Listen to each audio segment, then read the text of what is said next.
What's up, guys? So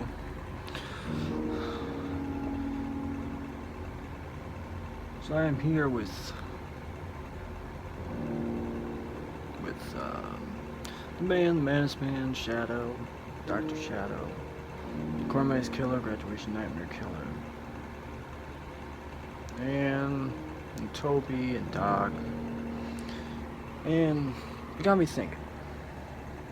I want to do something that I've never done before, not since like the Manus Man days back when I was doing all those movies, getting stuff off of your real life story, the man, and all that stuff, and making an entire franchise out of it. Well, this one I want to do something different, where it just follows the supernatural characters. That's it, just the supernatural characters. But film it in a trilogy. So this year, 2020, but in my timeline, it's 2036 for my Horrifying Nights Universe timeline. And what I want to do is simple. This one, part one, will be about getting to know the supernatural killers here in the city that no one really talks about, like Dr. Shadow, like Graduation Nightmare Killer, like Cormac's Killer, like Shadow, like, Doc, Toby, and all that stuff. I mean, the Man's Man, I've already said enough. Notebook Man, I can even talk about. I'm just talking about their story. That's what I'm going to do. In the final whatever minutes we have left until this movie reaches 30 minutes, we're just going to chill and talk. And then the second part, a plan to stop anybody that is trying to really become number one. Because we don't really want that anymore. We don't want one person or one select group going to be number one or not. We want, supernaturals to help try and beat number 8. That is the big thing. So, number 2 will be the plan. Supernaturals 2, the plan. The plan, getting everything started, building up their powers and all that stuff. And then the third one, so the second one will come out in June. The third one will come out in December. And I may start doing that. And that way, it's like a trilogy. Part 3, Supernaturals 3, will be where they go on their plan, face against number 8. All the Supernaturals work together, stop number 8. Maybe hurt him, maybe put him in a supernatural place that he can't get out. Something like that. And that's what it'll be like. So, if you guys don't mind, I'm going to tell you guys about Notebook Man. Then I'm going to move on to the Poolside Killer. And then I can't really talk about Poolside because he's now working with number 8, so. But I can't talk about Dr. Tim because he's now working with number 8. But Cormac's Killer, Shadow, and Dr. Shadow. Those are the people I'll talk about. Mostly Dr. Shadow, Notebook Man, and Cormac's Killer. Because, Notebook Man has only had one movie. Dr. Shadow hasn't had a movie yet. Shadow has had 5 movies, so I won't talk about him. And Cormac's Killer has had 3 movies, and you'll have a 4th one on Halloween.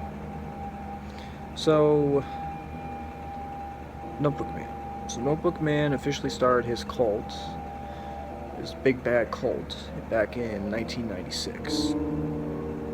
They were the number 1 cult. They were the only cult until around 2006 when they just disappeared. And then they started making sporadic appearances starting in 2013, and then 2023 they officially came back, but didn't make themselves known until 2030. And now they've been back ever since. But around 2 years ago, maybe even 3 years ago, one of Notebook Man's members, number 8, officially left. They had an argument and he left. And number 8 is now the most powerful person in the city. That's no joke. He really is the most powerful person in this city. He killed both of the graduation nightmare killers. Killed Doc, Hillside's best friend. Killed Mike, that works with and works against Madness.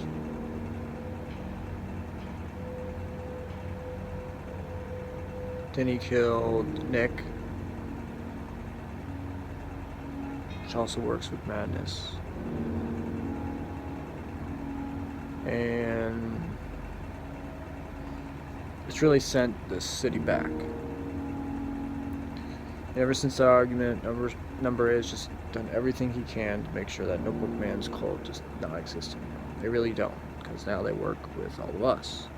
They work with all of us. They work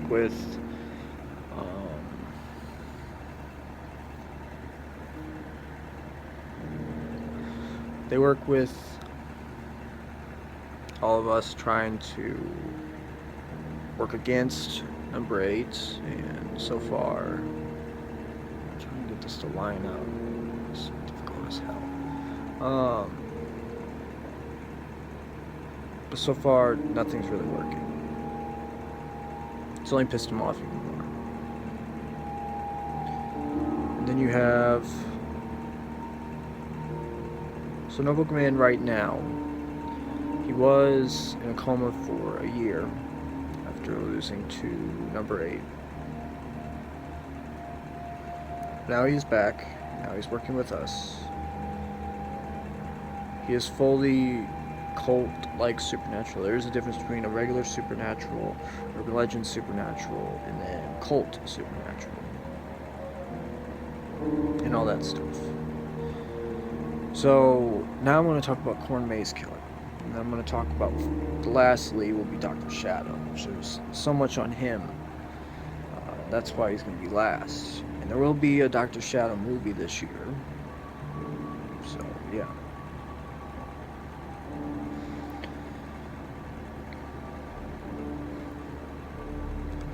So, Corn Maze Killer goes all the way back to 2014. Weirdly, there's around 3 murders that happened by the Corn Maze, which brings everybody together around September, really October time, because it's around Halloween. Brings this whole city, at one point, I mean, almost every single person would come out from the city and come to this Corn Maze. All 12 to 16 million people would, at some point in the 2 months, would go see this Corn Maze. And this Corn Maze just brought everybody together, brought so much joy, which made it so much weirder when 3 murders took place in the year 2014, around 22 years ago.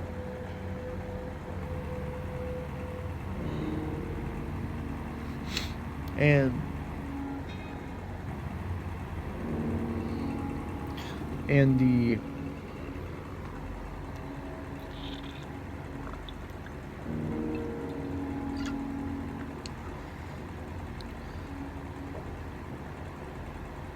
then there was really nothing, so they didn't really have to stop the Corn Maze.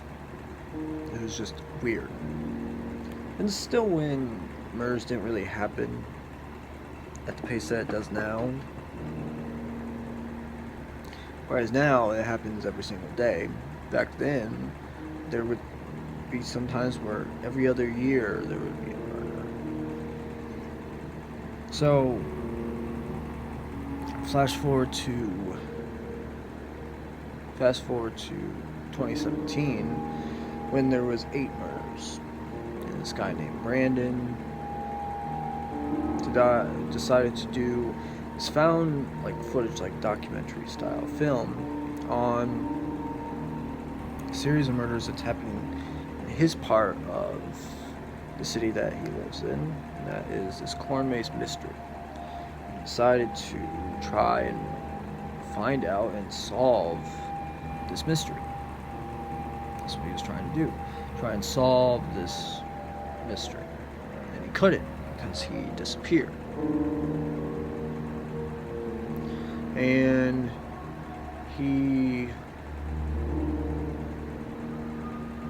he has not been seen since. There is a rumor that Toby did find him. Did you find him? You did?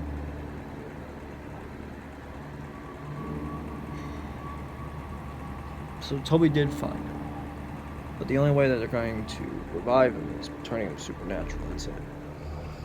So all of a sudden,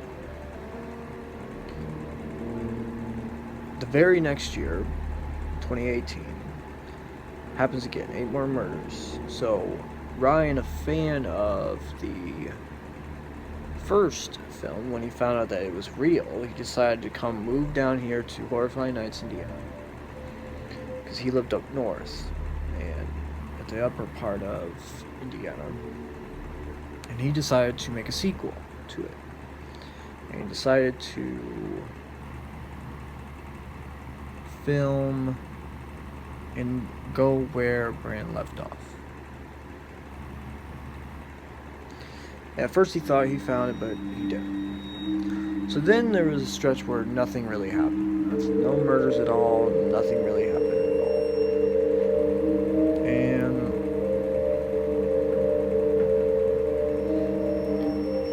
But on 2024, he thought that he had to start filming again because there was a bunch of murders. Around 5 total in 2024, 10 years after the first ones, but they didn't really know that at the time. There's 5 to 10 murders, but it happened way before the corn maze was even thought of being made.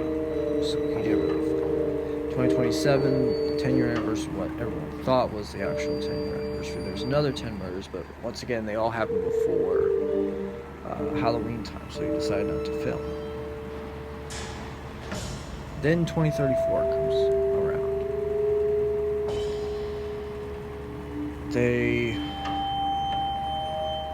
13 murders happen.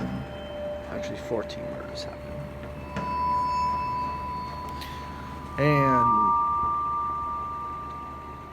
Ryan decided to film because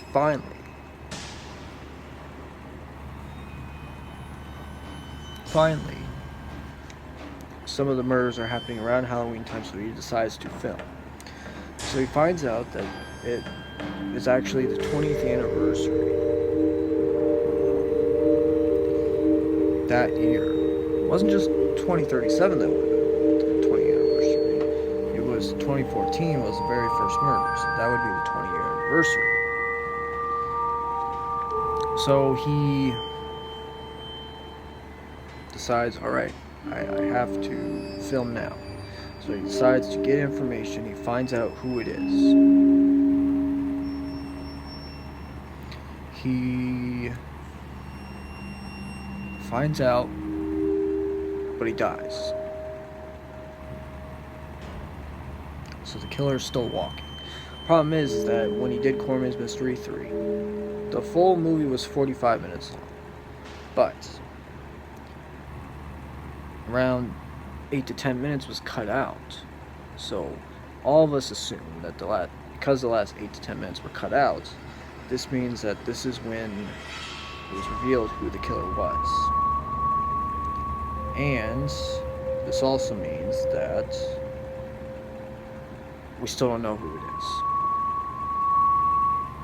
And since Ryan is dead, I am working on that case with the help of Jason and stuff like that from Horrifying Nights Mystery Show. And that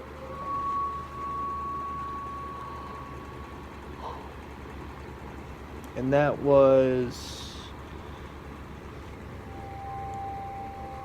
And so that's where we're at now with the case, and until we found Brand, so you can bring him back, give him some memories and all that stuff, and maybe we can find out that way. Then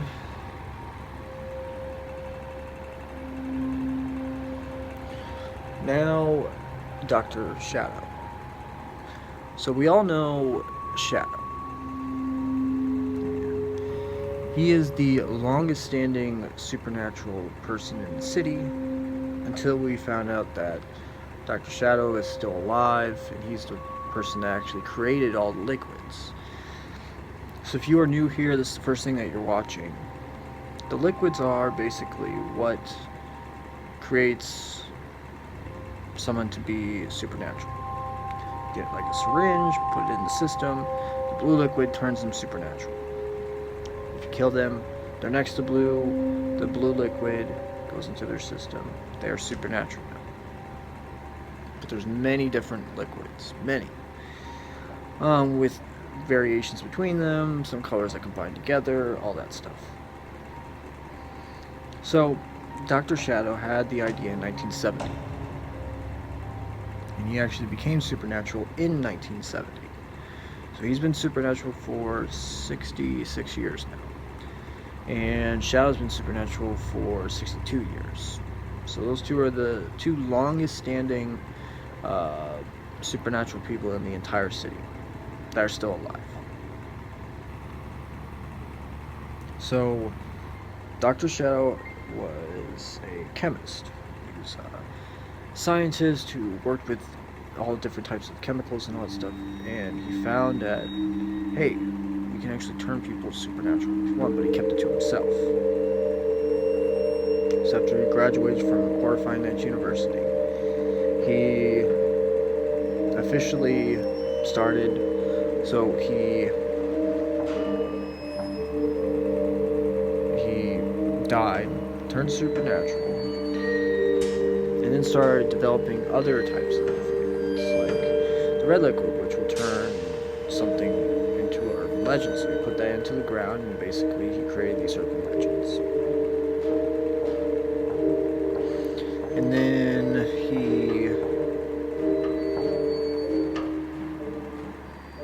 he decided to put like the tan liquid. The tan liquid, basically, if you combine that with if you actually combine that with the purple liquid, and you actually do that, it'll actually get you out of a coma. And actually, if you use enough of the tan liquid, you can actually hurt the supernatural. The gold liquid, if it's put into a regular human that's not supernatural at all, it will kill you. You cannot be brought back at all as supernatural. So you get put the gold. Now, if you are supernatural, you get the gold, you lose half of your powers. Purple is poison liquid, so it poisons the blood of the supernatural. If that purple liquid's into a regular person, they are dead in 5 minutes.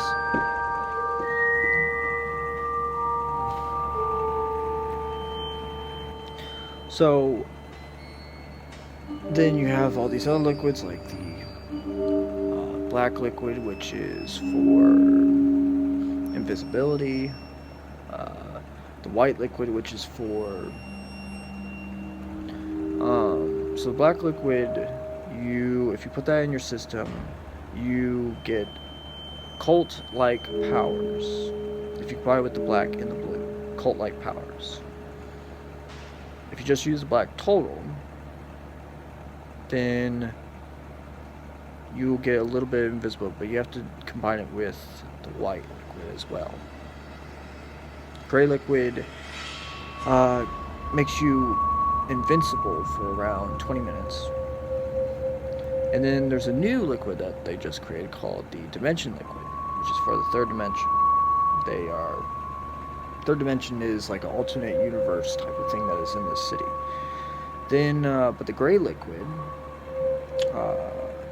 the orange liquid is, if you are not supernatural, if you put that in your system, you will be supernatural for 30 minutes. So that is good if you want to go up against someone that is supernatural and you are not. But there are problems. Like Dr. Shadow, he told us that if you've been dead for too long, the blue liquid may not work. So if you use the blue and I think it's the blue and what is it? Blue and pink. So if you use blue and pink, it doesn't matter how long the person has been dead, you can actually bring them back as supernatural. Maybe. So in 1974, he killed Shadow, turned him supernatural, and he's been supernatural ever since. But we are trying to find a way to turn him back to human, because he doesn't want to be supernatural. And Dr. Shadow does feel bad. He does. Then you have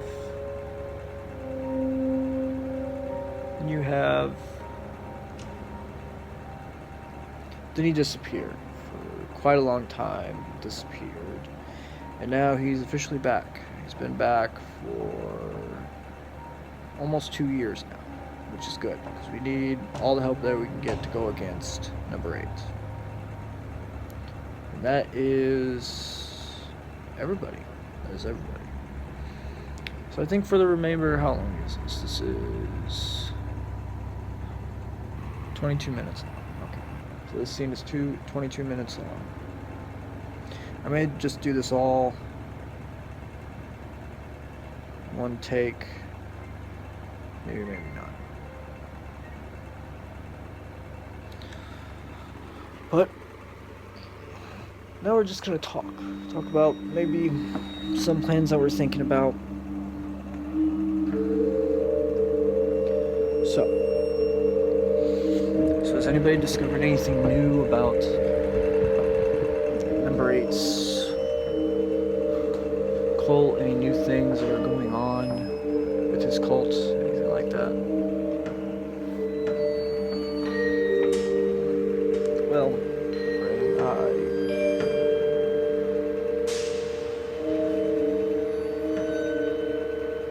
I've been doing my stalking technique I used against a man, and I found out that he killed. So I was off in the distance, as I usually do, and one of his members confronted him about why a lot of his cult has left. And the reason is that he's out of control. And number 8 said, "Oh, I'm out of control." And then he threw and killed both of the members that were in the room. And he's like, "You want to see out of control? Then you got it." And then number 8 is obviously, I believe he's planning another decision. Killing 5 of us is not enough. I think he's going to plan another one. I don't know when. And I don't know if it'll ever happen. But hopefully it doesn't.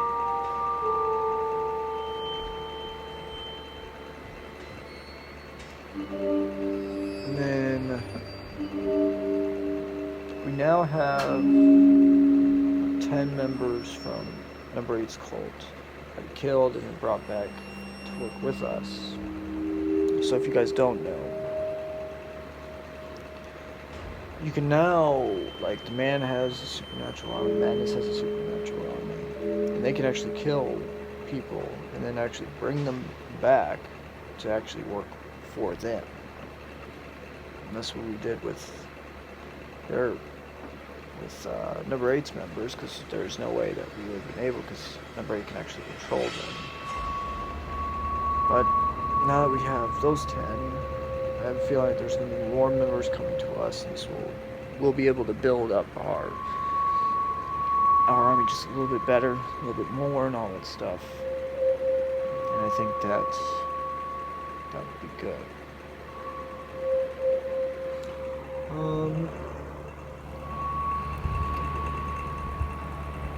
Alright, have you guys found out anything at all?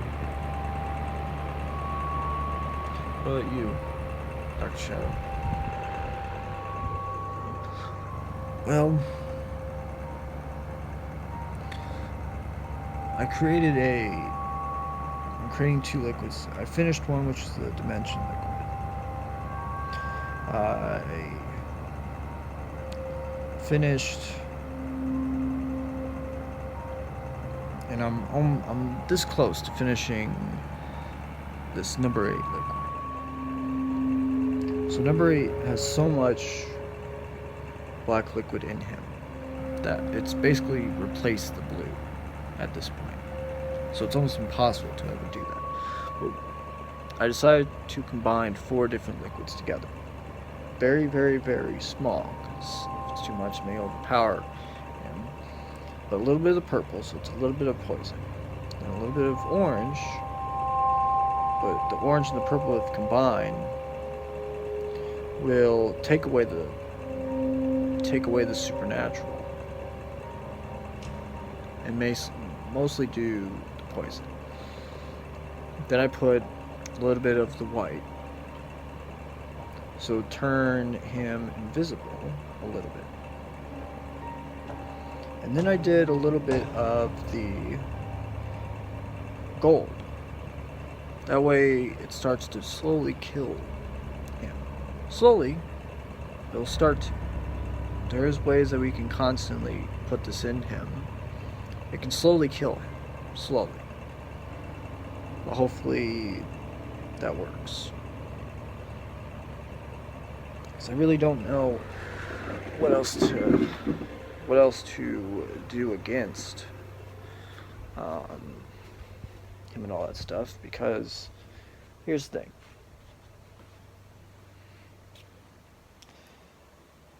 Number 8 will always be the most powerful, other than me. I am the most powerful person in this entire city. I'm the one that created liquids. I'm the one that can destroy all the liquids and kill every one of us, all the ones that are supernatural. Obviously, I'm not going to do that because that would include myself. Obviously, I want to learn more and more and more about my powers as it goes on, but that is one of the plans that I think that we should do, focusing on doing that. Maybe using my dimension liquid and putting him away, maybe there, no way of maybe getting out, or supernatural jail or something like that. That can really, really make it impossible for him to get out. That's what I'm thinking. Okay, so that is it for Supernaturals Part 1.